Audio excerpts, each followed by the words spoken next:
Shalom, shalom, igreja. Feliz ano novo para todos. Que seja um ano doce e com muitas expectativas em Deus. Amém? Uma alegria estar com vocês aqui novamente. Nem imaginei que teria a igreja assim tão cheia, linda. Que bom, né? Os irmãos estão com fome mesmo. Aleluia. Isso é bom. E primeira semana de janeiro é sempre desafiadora, porque já vem de uma jornada longa do ano todo, e tiramos 20 dias de férias agora em janeiro, e saímos segunda-feira, e Marcelo já pegou assim, já na última saída. Mas uma alegria estar aqui com vocês e compartilhar este tema tão importante e tão atual para a igreja em nossa geração. Obrigado, Marcelo, pelo convite mais uma vez, né? Uma alegria estar com você, você sabe disso. O laço de relacionamento que a gente tem, de estar junto todo mês, orando pela cidade, a gente sabe que isso é muito especial. Pai, te damos graças nessa noite, te exaltamos por esta igreja, oro pelo crescimento, oro a Deus pela vida espiritual desta casa, eu oro pela vida financeira dela. Eu oro para que o Senhor faça prosperar, que o Senhor cumpra todas as promessas que tem lhes feito, que nenhuma delas falhe, porque o Senhor é fiel. Obrigado, Senhor, honre esta palavra nesta noite para a sua glória, em nome de Jesus, amém. Glória a Deus. Eu não sei, eu estava aqui compartilhando com o Marcelo e querendo pescar o que é que os pastores antes de mim pregaram. Eu pensei, na verdade, que vocês já estavam nesta conferência desde domingo. Então eu estava assim, Senhor, eu acho que os pastores não deixaram mais nada para mim pregar sobre esse tema. Mas me alegrei em saber que só teve 2 pregadores que pregaram antes de mim. Então já deixaram alguma coisinha ainda, não é? Eu só tenho que peço para que Deus tenha misericórdia dos que virão depois, né? Porque cada dia que vai passando vai ficando mais desafiador. Mas esse tema que está localizado em 2 textos da Bíblia, em Salmo 69 e em João capítulo 2, todos os 2 textos que mencionam sobre esta temática de que o zelo da casa do Senhor me consome, está relacionado sempre com relação à vida de Deus, à presença de Deus. Tanto Davi, quando menciona isso lá no Salmo 69, quando também os apóstolos mencionam isso com respeito a Jesus, em João capítulo 2, quando Jesus está naquele acesso de ira santa, onde Jesus usa o chicote para expulsar os cambistas e todos aqueles que ele chama de ladrões e salteadores que estavam se utilizando do pátio do templo para promover, na verdade, o judaísmo, promover os sacrifícios. Eu não sei se você já deve ter ouvido a respeito sobre isso, que havia uma corrupção muito grande nesse contexto em que Jesus tem essa atitude, porque os sacerdotes, eles estavam manipulando a oferta, ou seja, não se aceitava ovelhas que viessem de outro lugar. As pessoas tinham que comprar as ovelhas no pátio para poder ser oferecida, porque segundo eles, somente eles tinham uma condição de saber quais as ovelhas perfeitas para o sacrifício. E outra coisa terrível que estava acontecendo naquele templo era que, para comprar, eles tinham que fazer um câmbio da moeda, eles tinham que usar uma moeda do templo. Então essa moeda era subfaturada, e também os sacerdotes estavam corrompidos com relação a isso.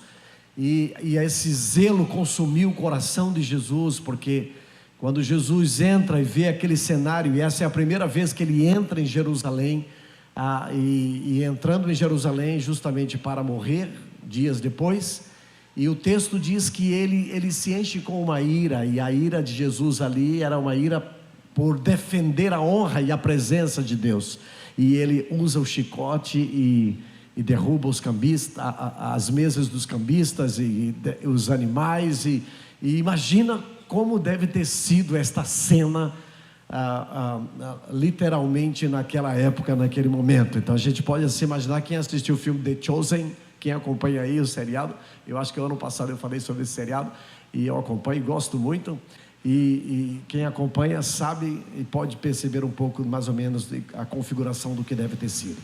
Então, tanto o texto do Salmo 69 como o texto de João capítulo 2, ele está fazendo menção direta a este zelo que consumia tanto o coração de Davi, como agora os discípulos que proferiram essa profecia, que é também messiânica, eles estavam fazendo menção ao entendimento, entendendo aquela situação, porque Jesus teve aquela atitude aparentemente tão drástica, tão forte, mas que o propósito dele era defender a honra da casa. E aí, naquele contexto, Jesus se utiliza de uma profecia de Isaías 56.7, capítulo 56, versículo 7, onde Jesus então diz: a minha casa será chamada casa de oração. Então Jesus nos dá um norte sobre o chamado que é especificamente, e eu penso que esse tem sido um tema favorito meu, pregar sobre o chamado 56.7, que eu costumo chamar chamado 56.7, que é Isaías 56.7, que é o chamado que é profético e que Jesus repete ele lá em Mateus capítulo 21, quando ele diz: a minha casa será chamada casa de oração para todas as nações da terra. Claro que esta é uma profecia que nos aponta para o futuro também. É uma profecia que fala do reino vindouro, quando o Senhor virá sobre a terra, reinará por 1000 anos e restabelecerá o governo a partir de Jerusalém. Então, esse contexto em que Jesus, essa profecia de Isaías, ela nos leva lá para o milênio. Mas quando a gente pensa nesta profecia, a gente vai pensar que esta palavra aqui também nos dá um norte com relação à natureza da igreja, porque nós somos, irmãos, Israel também, sim ou não? Nós sabemos que nós somos enxertados na oliveira, né? Então, de um certo modo, as profecias, elas também nos pertencem, sim ou não? Estão comigo, sim? As profecias, que ainda que sejam para Israel, elas também nos pertencem, porque nós herdamos elas em Cristo, porque de 2 povos o Senhor fez um, diz a palavra, amém ou não? Então, é importante a gente entender isso, para que a gente possa chegar no que eu quero chegar hoje, porque eu queria falar um pouco sobre o que o Zanota falou ontem, sobre a presença. Eu não sei em qual foi a direção que ele mencionou, mas esse texto tem tudo a ver com isso, porque tanto o Salmo 69 como João 2 está diretamente relacionado a este conceito que nós precisamos ter com relação à presença de Deus, amém? Diga, a presença de Deus. E o ano passado, quando eu estive aqui, eu não sei quantos estavam aqui e quantos lembram, e eu vou só fazer um alinhavo rápido, porque isso tem a ver com o que a gente quer falar hoje aqui, que é a natureza do chamado da igreja, a natureza da igreja, que é a natureza sacerdotal. Eu falei sobre isso o ano passado, não sei quantos estão aqui que recordam, faz um ano, né? A gente às vezes não lembra nem na mensagem de domingo do pastor. Eu estou exigindo demais de vocês, eu sei, né? Que eu costumo perguntar às vezes quando eu vou com meus filhos para casa, eu digo: que foi que eu preguei domingo? Eu quero saber que eles estão prestando atenção no que nós pregamos, né? Então, e no ano passado eu falei justamente sobre esta natureza. Isso tem a ver sobre este chamado, que eu gosto de chamar de chamado 56.7, que tem a ver com Isaías 56.7, que é o chamado da igreja, que é a natureza da igreja. E eu falava sobre, o ano passado, sobre que esta natureza sacerdotal, ela tem a ver com a igreja. Nós somos sacerdotais, mas só que esse chamado é um chamado universal, e ele começa em casa, amém? Ele começa em casa. Sabe por que as pessoas não frequentam as nossas reuniões de oração? Não aqui, eu falo lá na IABV, em outras igrejas. Aqui o pessoal vem toda reunião de oração, está sempre lotada, é a reunião mais frequentada da igreja. Inclusive 5 da manhã, eu presumo que deve estar lotado, que pessoas fazem fila para entrar. Aleluia, né? Aleluia, né? Então, nós sabemos que infelizmente as pessoas não têm cultura de oração. Porque oração é uma cultura, é um costume que nós precisamos começar em casa. Amém ou não? Então tudo começa em casa, na família, naquilo que se esqueceu, chamado culto doméstico. Alguém lembra do culto doméstico? É da geração do culto doméstico? Eu sou da geração do culto doméstico, né? Eu venho de uma família de 10 irmãos, papai e mamãe 12, a gente já estava na visão já, há muito tempo. Então nós éramos 12 já há muito tempo, e papai saía para trabalhar, sempre trabalhando muito, e mamãe sempre reunia o rebanho. Todo sábado pela manhã, às 9 horas da manhã, nós tínhamos reunião sagrada. Esse era um compromisso sagrado. Sabe o compromisso sagrado de reunião de levitas? Então, na minha casa era um compromisso sagrado. Ninguém podia fazer qualquer outra coisa antes disso.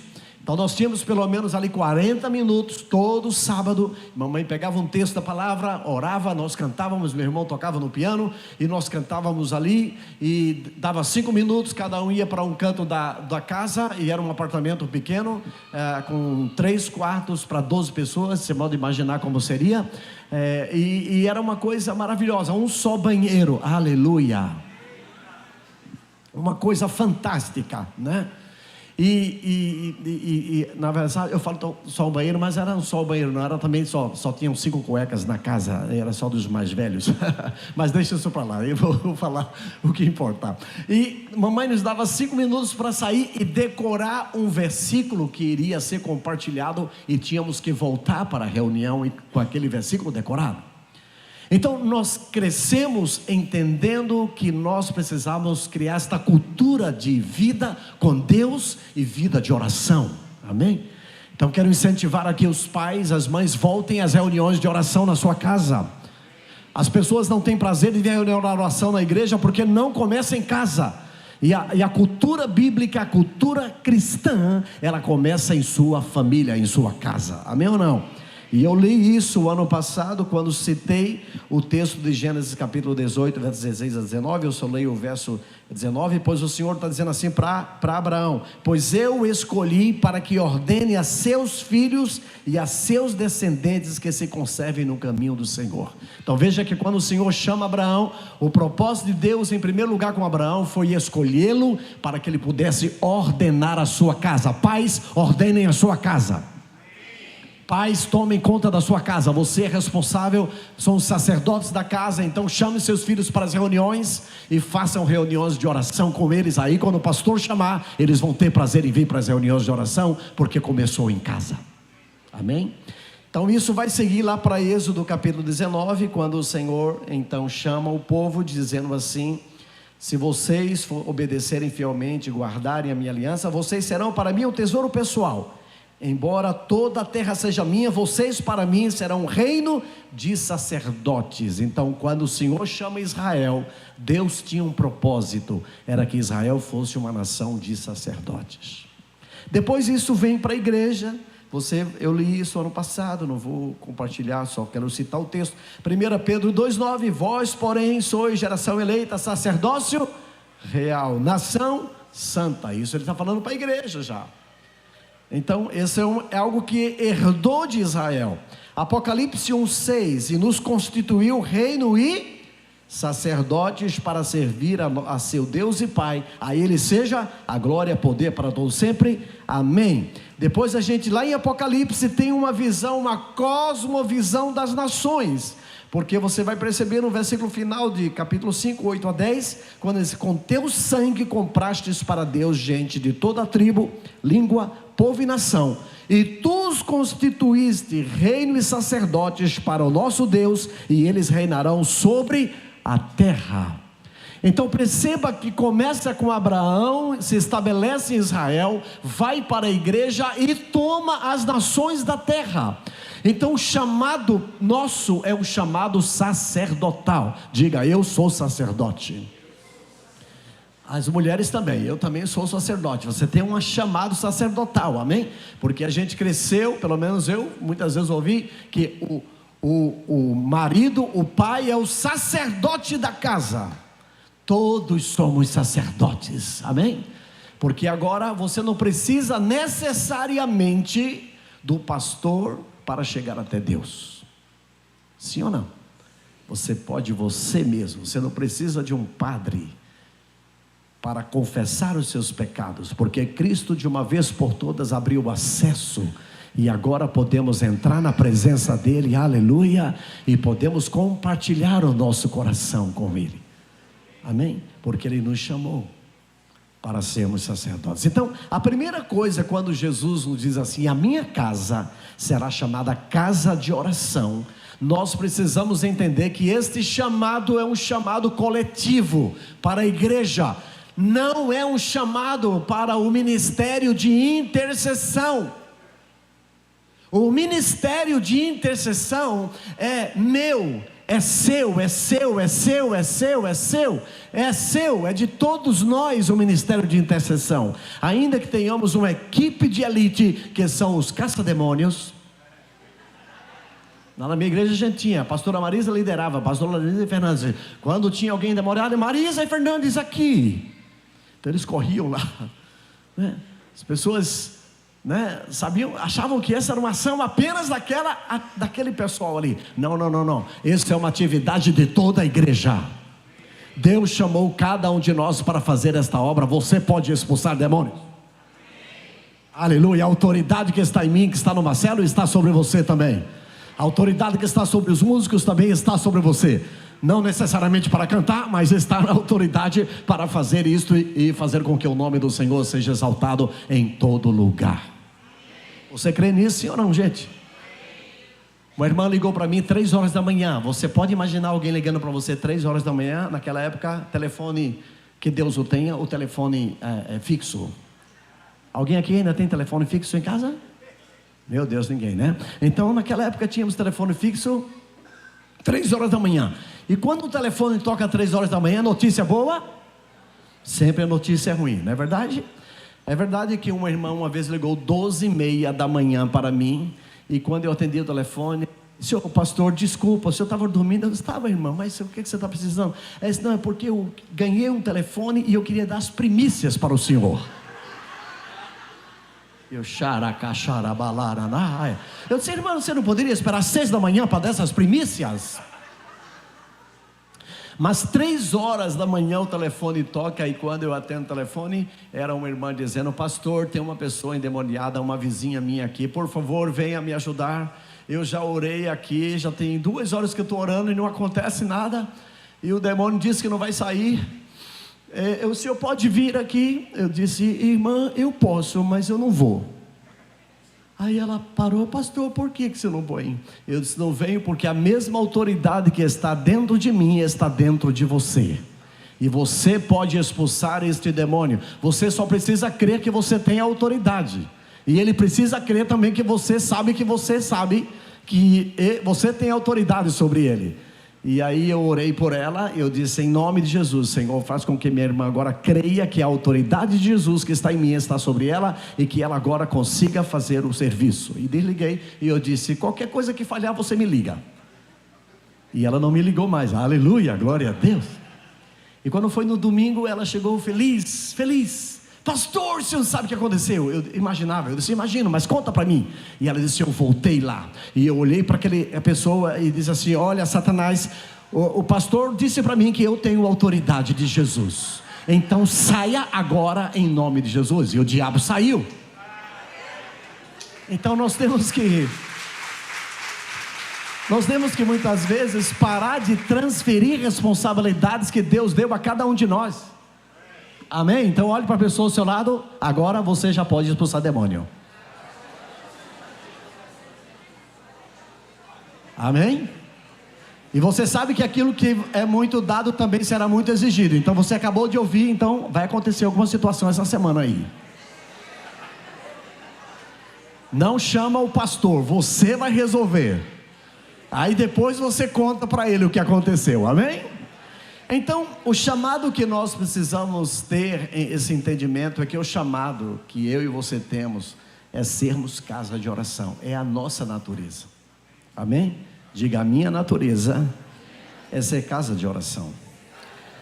Então, o segundo aspecto que eu quero considerar com você aqui é que nós precisamos, na verdade, ter este entendimento com zelo.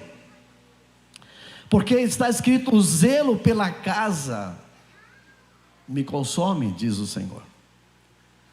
O Senhor está nos chamando para este zelo, e este zelo é um zelo por causa da sua presença. Jesus fez o que ele fez lá no templo, no pátio do templo, por causa da presença de Deus. Ele queria honrar a presença de Deus. E eu sei, irmãos, que muitas vezes nós não precisamos necessariamente defender Deus, sim ou não? Mas naquele momento Jesus estava defendendo a honra daquele lugar onde Deus habitava. O lugar da habitação onde Deus estava, onde Ele havia derramado a sua glória.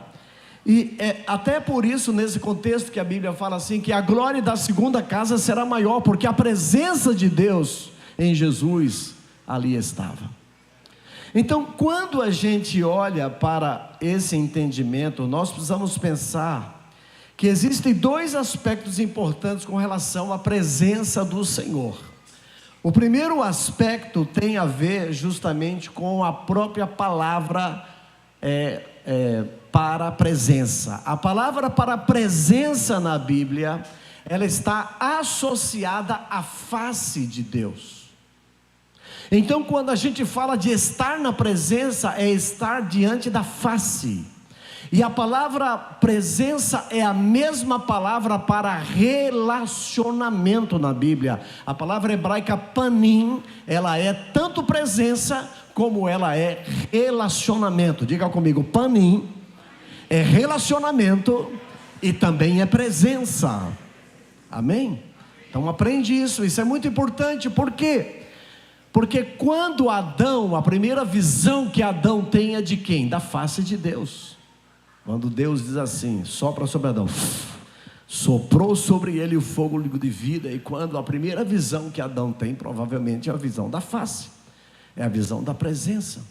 Você sabe que 70%, isso é comprovado, que 70% das pessoas que frequentam as reuniões numa igreja, elas não vêm por causa do louvor, elas não vêm por causa da pregação. Eu pensava que era. Elas não vêm por causa do pastor, elas vêm porque elas querem ver-se uns às outras, por causa de relacionamento. É por isso que nós precisamos investir em relacionamentos na igreja.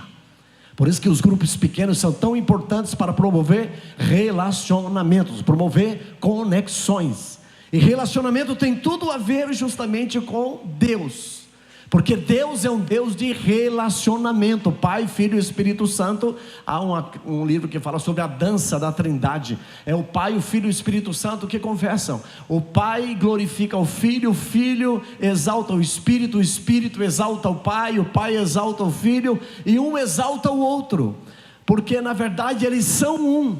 Então há um relacionamento perfeito entre Pai, Filho e Espírito Santo. Então a palavra para presença é a mesma palavra para relacionamento. O segundo aspecto importante que eu quero considerar com você é que há uma diferença notável entre o relacionamento que Deus tinha no Velho Testamento com o relacionamento que Deus tem no Novo Testamento.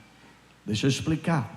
Quando você pensa no Velho Testamento, você vai ver, por exemplo, Adão, que estava no jardim, e a Bíblia diz que na viração do dia, o capítulo 3 diz que o Senhor vinha encontrar-se com Adão. Agora percebam, a Bíblia diz que Adão estava escondido, vocês sabem, por causa do pecado. Mas o texto diz que o que foi que ele ouviu? A Bíblia diz que ele ouviu os passos do Senhor Como que ele pode ter ouvido os passos do Senhor? Significa dizer que Deus tomou alguma forma física. Então, no Velho Testamento existe uma palavra da teologia chamada teofania, que são manifestações de Deus, formas de manifestações de Deus. Então Deus deveria ter tomado alguma forma para se relacionar com Adão no Éden. Da mesma maneira como a gente vai encontrar lá em Êxodo, no capítulo de número 18, quando a Bíblia fala que Abraão recebeu a visita de 3 homens, mas a Bíblia diz que era Deus. Ou seja, é uma teofania, uma manifestação de Deus ali. No capítulo 19, Deus fala com ele, é um dos homens que acompanha, 2 seguem para Sodoma e Gomorra, e um fica com Adão, e ele diz assim: eu vou esconder de Abraão o que eu hei de fazer, e ele fala para Abraão o que vai fazer, e ali é um momento de intercessão, onde Abraão ora, vocês lembram? Ele faz, se me parece, 5 orações intercessórias, e pede: Senhor, se tiver 50 justos, se tiver 40, se tiver 30, se tiver 20, se tiver 10, aí o Senhor disse: se tiver 10 eu não vou destruir. Então ali é uma manifestação de Deus. Êxodo capítulo 19, a gente vai perceber, Êxodo 19, a gente já percebe uma outra manifestação, quando o Senhor aparece em relâmpagos, trovões, né, diante de todo o povo de Israel. Isso é uma teofania, uma manifestação. Os 4 anjos, ou os 3 homens que estavam na fornalha, e o 4º anjo que eles veem lá, que a gente chama que é Jesus, essa é uma teofania, é uma manifestação de Deus no Velho Testamento. Então você percebe que no Velho Testamento as manifestações de Deus estão diretamente relacionadas a uma forma. Então Deus agia de uma maneira no Velho Testamento. Agora, quando a gente vai no Novo, a gente vai perceber que o relacionamento é diferente. O relacionamento é pessoal e o relacionamento é íntimo. Então o que acontece conosco hoje, irmãos, é incomparavelmente melhor e diferente do que acontecia no Velho Testamento. Porque eu sei que tem gente dizendo: Senhor, me faz ver um anjo. Se você vê um anjo, talvez você saia correndo, meu filho, por causa da glória. Tem gente que fica pedindo, né, Senhor? Eu confesso que eu já disse assim: Senhor, quem sabe quando eu descer, eu tenho meu quarto na primeira andar, quem sabe quando eu descer lá para a sala hoje, Senhor, às 5 da manhã, o Senhor vai estar sentado lá na sala me esperando. E eu já oro há dezenas de anos nesse horário, e a hora que Marcelo está aqui, que está cheio de gente aqui na igreja, eu estou lá, sozinho, na minha sala, orando, e ali, Deus não apareceu ainda, mas eu tenho uma expectativa de que Ele vai aparecer em algum momento. Porque a presença de Deus no Novo Testamento, ela é pessoal e ela é interior. Então quando a Bíblia fala, por exemplo, quando o Senhor disse para José: você vai colocar o nome dele de Emanuel, porque Emanuel é Deus conosco. João capítulo 1 verso 14 diz que ele habitou entre nós e vimos a sua glória, como a glória do unigênito do Pai. Diga glória a Deus. Em João 14 a gente vai perceber que Filipe olha para Jesus: Senhor, mostra-nos o Pai, a única coisa que nós queremos. E ele diz: eu estou com você há tanto tempo. Quem vê a mim, vê o Pai. Por causa das mesmas coisas, eu estou falando as mesmas coisas que o Pai, e eu estou fazendo as mesmas obras que o Pai faz. Então perceba que o relacionamento de Deus com o homem, e especificamente com a igreja, né, é um relacionamento pessoal.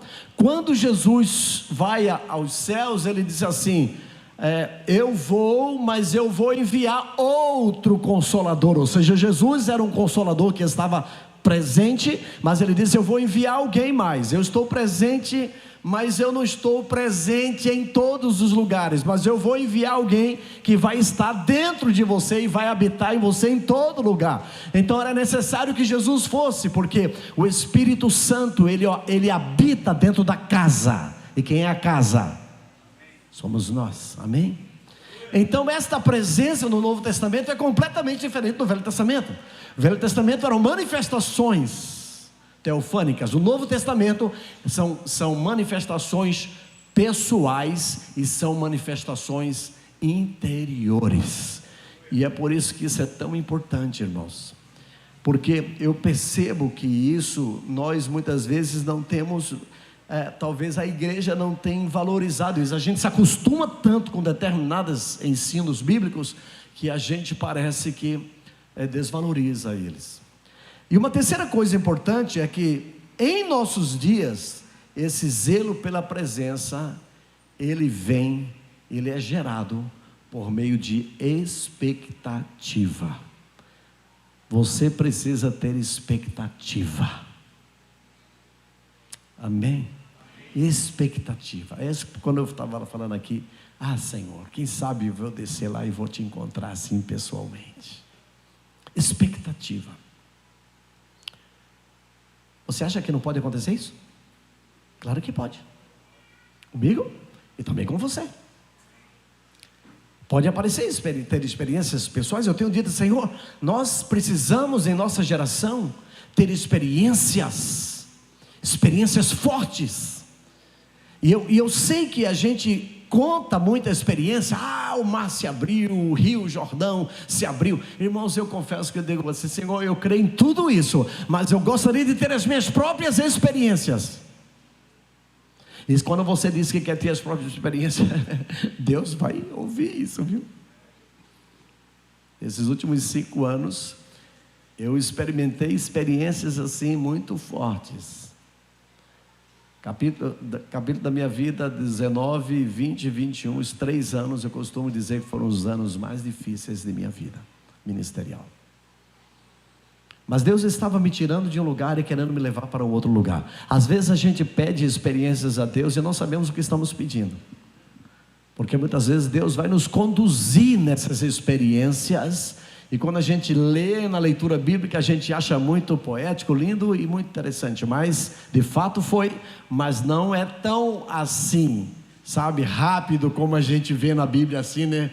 Então, as coisas, 40 anos no deserto, o Senhor sustentou, mas foram 40 anos, meu filho.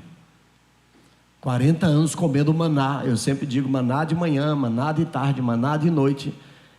Você pode imaginar comer pão de maná, bolo de maná, chá de maná, sopa de maná, biscoito de maná. Eles já estavam cansados de comer maná. Você acredita nisso? Eles estavam cansados, eu acho que eles estavam mesmo. Estão com saudade da cebola do Egito. Eu não sei como é que tem saudade de cebola. Cebola é bom, né? Dá o gosto, mas saudade de cebola, tanta coisa para a gente ter saudade. Camarão, por exemplo, né? Glória a Deus, uma picanha, né? Mas cebola, né? Eu estava com saudade da cebola e do alho. A Bíblia diz que eles estavam. Mas o fato é que foram 40 anos, então muitas vezes nós pedimos experiências. Todavia, a nossa experiência pessoal com Deus, ela precisa ser gerada a partir de expectativa. Eu preciso ter expectativa. A palavra expectativa na Bíblia, ela vai aparecer 53 vezes. 49 dessas vezes que são mencionadas, ela está relacionada diretamente a ter expectativa com relação a Deus.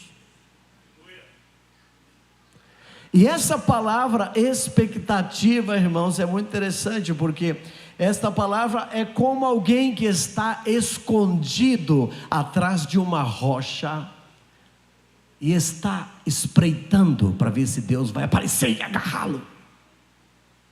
Esse é o conceito de expectativa, é esperar com expectativa, a espreita, para que assim que ele aparecer, você possa agarrá-lo. Eu não sei quantos leram um livro chamado Caçadores de Deus. Alguém já leu esse livro? Fantástico livro, Caçadores de Deus. Quem não leu, leia, de Tony Tenney.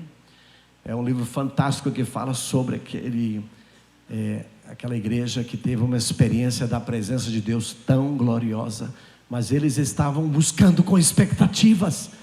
Irmãos, a gente se acostuma tanto às nossas reuniões que parece que a gente não tem tanta expectativa, mas eu creio que o que o Senhor quer fazer conosco hoje é gerar expectativas.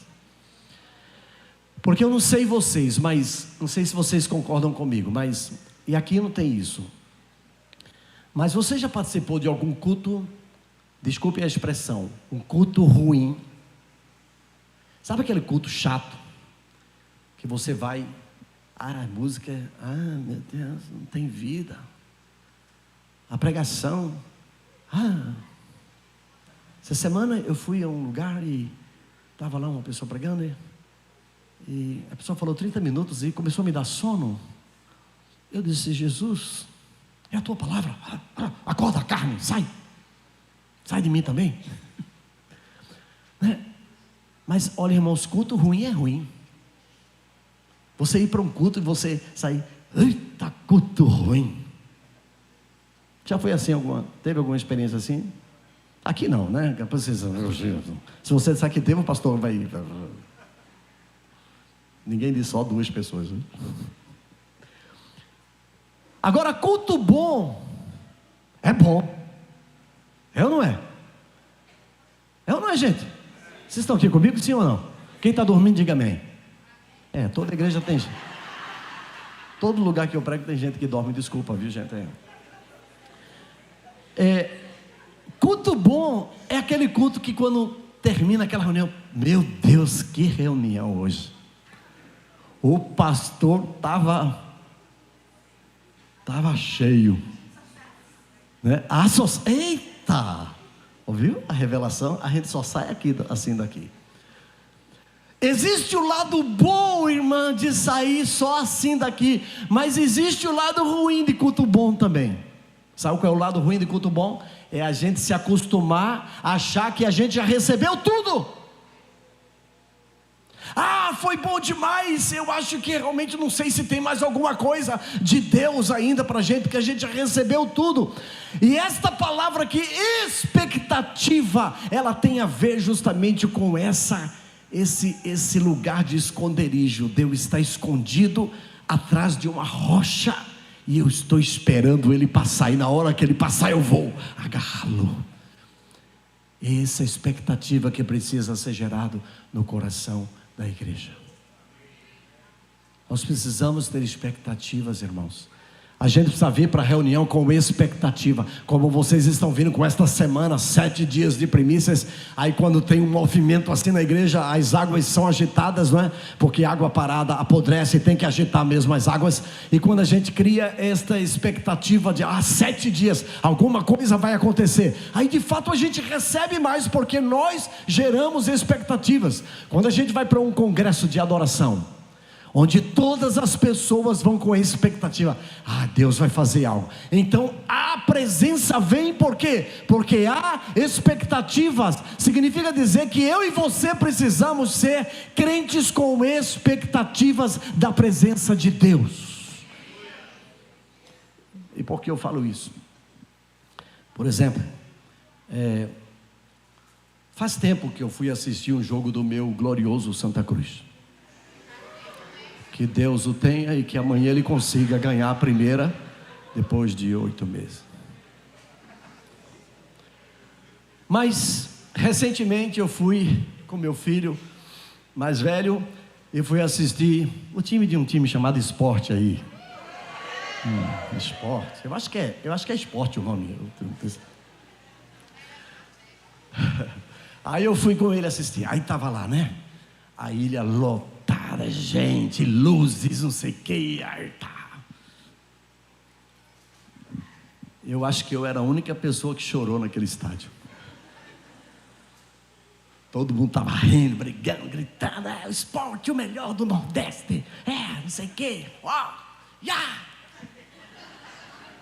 E o time do Santa não estava nem lá, mas os camaradas falando mal, tricolor, não sei o que. E eu olhando aquela paixão, e eu digo: por que a igreja não tem essa paixão por você, Jesus? Por que a gente fica gritando Corinthians? Eu estava lá em São Paulo, fui assistir o jogo do Corinthians. Um irmão, uma ovelha minha que estava orando lá, estava terminando um congresso e fui almoçar na casa dele no domingo, e ele disse: pastor, vamos comigo lá assistir o jogo do Corinthians. Eu disse: se tu pagar eu vou. Ele disse: eu pago. Ele foi. Porque quando a gente paga, a gente vai, né, pastor? Paga. Aí eu fui lá nesse novo estádio, Arena Corinthians. Meus irmãos, eu chorei também. Estádio lotado. Só tinha torcedor do Corinthians, porque era um jogo entre paulistas, e no Campeonato Paulista não tem 2 torcidas. E lá de cá eu fiquei bem no lado assim daquela torcida organizada que fica atrás do gol ali. Aqueles caras gritaram 2 horas, eu não estou exagerando não. Eles gritaram antes, durante e depois. O Corinthians perdeu por 2-0, mas eles continuaram cantando antes, durante e depois. Eles gritavam: Corinthians, meu amor, eu morro por ti, Corinthians. E eu fico pensando, irmãos, onde é que está o nosso amor por Jesus? Porque nós estamos amando tantas coisas. Eu não digo que você não possa torcer, não. Estou falando sobre isso. Eu estou falando de paixão que muitas vezes não temos pelo Senhor como nós temos por determinadas coisas. Quando o Senhor diz assim: não ameis o mundo, nem as coisas que há no mundo, porque aquele que ama no mundo, o que é que há no mundo? Concupiscência da carne, concupiscência dos olhos e soberba da vida. Estas coisas não vêm do Pai. E aqueles que amam o mundo, o amor do Pai não está nele. Eu tenho feito assim uma reflexão muito profunda com relação a esse texto, porque eu tenho dito: Senhor, eu acho que eu não te amo ainda como deveria amar, porque eu ainda estou amando determinadas coisas que eu não deveria mais amar. Eu penso que é esse nível de expectativa que tinha no coração de Jesus, a ponto dele dizer: o zelo pela casa do Senhor, pela presença do Senhor me consome. E aí eu fico pensando, meus irmãos, onde nós estamos? Onde você está? Em que lugar você se encaixa dentro dessas coisas que estou falando aqui hoje?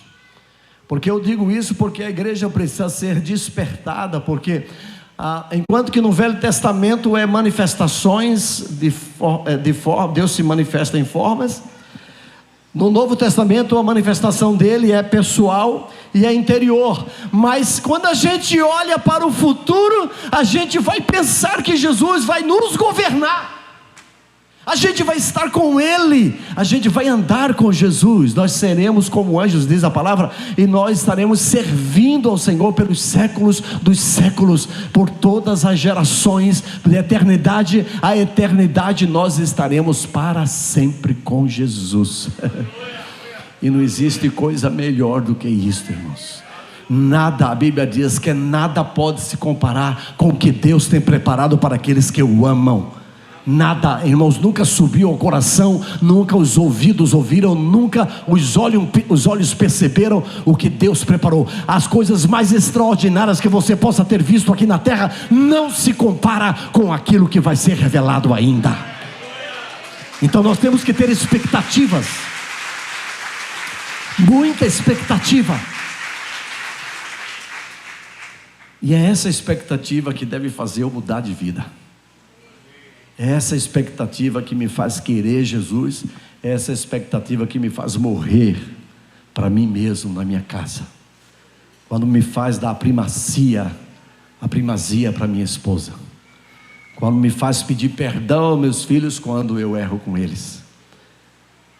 O que me faz, na verdade, ir no púlpito e pedir perdão por ter tido uma atitude errada com alguém. Porque, irmãos, a Bíblia diz que aquele que se exalta, se humilha, será o quê? Exaltado. Sim ou não? Precisamos mudar nossas ações. Eu lembro que uma vez eu estávamos lá no IPSEP, aos coisas de uns 10 anos mais ou menos passados, ou um pouco mais, e tínhamos 2 reuniões acontecendo, e eu vinha pregar na segunda reunião, e eu estava chegando já próximo. Era 6:30 da noite, já estava terminando, tinha terminado a primeira reunião, ia começar a outra reunião, e a intercessora ia começar o tempo de intercessão, mas haviam pessoas que estavam saindo ou estavam chegando, e aquela coisa de relacionamento, as pessoas conversando, batendo papo no meio da igreja, e a irmã já tinha começado a orar, e a intercessão e o relacionamento estavam também rolando ali no meio, muita gente conversando, e a irmã parou o microfone, parou e disse assim: irmãos, parem tudo que você estiver fazendo agora, vocês estão desrespeitando esse lugar. E a irmã deu assim um verdadeiro show, assim um baile. Sabe aquele baile? Essa palavra que você nem lembra, não sabe nem que palavra é essa, né? Essa é da minha época. Mas aí eu subi, terminou, começou o culto. Aí eu, no meu zelo pastoral, eu disse: irmãos, eu quero dizer que a irmã não tem autoridade para repreender ninguém aqui na igreja, porque o pastor aqui sou eu. E só quem pode repreender sou eu. Você acredita que naquele dia ali, o culto assim, foi um culto ruim? Sabe aquele culto ruim que eu falei? Foi lá na IABV. Sabe, a adoração não fluía. Eu fui pregar, as coisas não fluíam. Terminou, ninguém se converteu. Saí, e eu saí meio envergonhado, porque eu sabia que o que eu tinha feito tinha sido errado. E tinha uma pessoa me esperando lá na porta do meu gabinete. E o irmão disse para mim: ô pastor, tudo bem, pastor? Tudo bem. Você sabe que o senhor fez foi feio, não é? Eu disse: o que é que eu fiz? Né? O que é que eu fiz? Ele disse: você envergonhou a irmã na frente de todo mundo, pastor. Foi muito feio isso. Ela é uma intercessora, uma pessoa que serve aqui. E eu usei meus argumentos. Ele foi embora, e depois que eu fiquei com mais vergonha ainda.